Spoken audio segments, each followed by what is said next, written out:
Sebelumnya perkenalkan, nama saya Immanuel Billy dengan NIM 231002662, Prodi Kedokteran Gigi Fakultas Kedokteran Universitas Muda Warman. Jadi pada kesempatan kali ini saya akan membuat video di mana video ini berisi tentang pembahasan ragam bahasa. Ya benar, ragam bahasa. Oke, sebelum kita lanjut lebih jauh, kita harus tahu definisi daripada ragam bahasa itu. Apa sih sebenarnya ragam bahasa itu?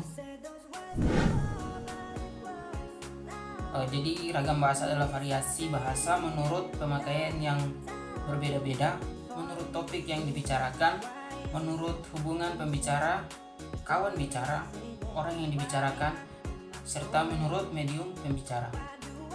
Kemudian dilihat dari fungsi pemakaiannya, bahasa Indonesia memiliki berbagai macam ragam. Oleh karena itu, masyarakat pengguna bahasa harus mampu memilih ragam bahasa sesuai dengan keperluan dan situasinya. Jadi ditinjau dari sarana media yang digunakan untuk menghasilkan bahasa ragam terdiri dari 1. Ragam lisan dan 2. Ragam tulis. Lalu apa sih ragam lisan dan ragam tulis itu? Oke, jadi ragam lisan merupakan ragam yang dihafalkan atau dituturkan langsung oleh penutur kepada pendengar atau lawan tuturnya.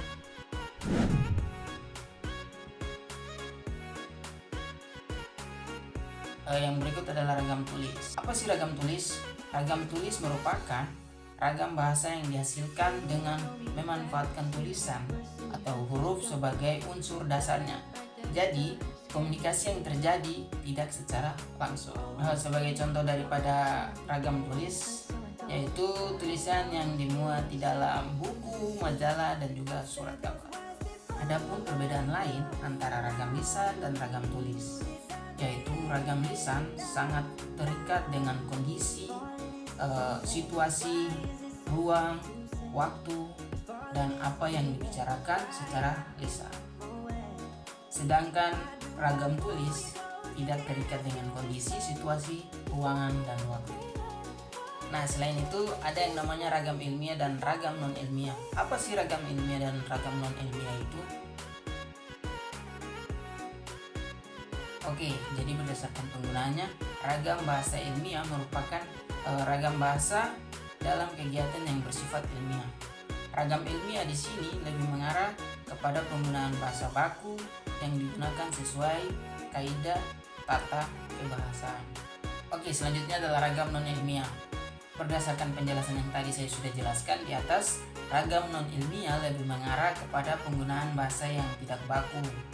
Contoh penggunaan bahasa standar. Bahasa standar yang dimaksud di sini yaitu penggunaan bahasa sehari-hari, baik digunakan di dalam ragam lisan ataupun digunakan dalam ragam tulis. Oke, selanjutnya ini adalah pembahasan terakhirnya kita.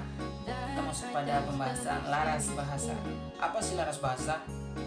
Jadi laras bahasa itu merupakan kesesuaian antara bahasa dan pemakainya. Selain itu, setiap laras dapat disampaikan baik secara lisan ataupun tulis. Oke, jadi selain itu, laras bahasa juga merupakan cara berbicara yang disesuaikan dengan konteks dan audiens yang jadi mari kita lihat beberapa contoh penggunaan ragam dan laras dalam bahasa Indonesia. Misalnya dalam sebuah presentasi akademik, di situ penggunaan ragam tulis dan ilmiah sangat penting. Bahasa yang jelas dan tepat akan membantu menyampaikan argumen, dan dari situ juga kita dapat mengetahui bahwa bahasa yang jelas dan tepat akan membantu menyampaikan argumen. Jadi argumen yang kita itu disampaikan dengan kuat dan meyakinkan para pendengar.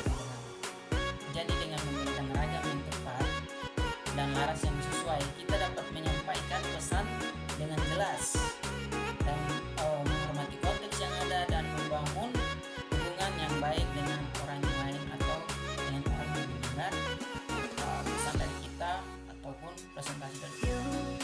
Terima kasih bagi teman-teman yang sudah menyimak video ini dari awal sampai akhir. Semoga video ini bermanfaat untuk kita semua. Dan di akhir kata saya mau bilang kalau bagi teman-teman yang belum menonton video saya sebelumnya, saya akan menaruh linknya di deskripsi video ini. Sekian dan terima kasih.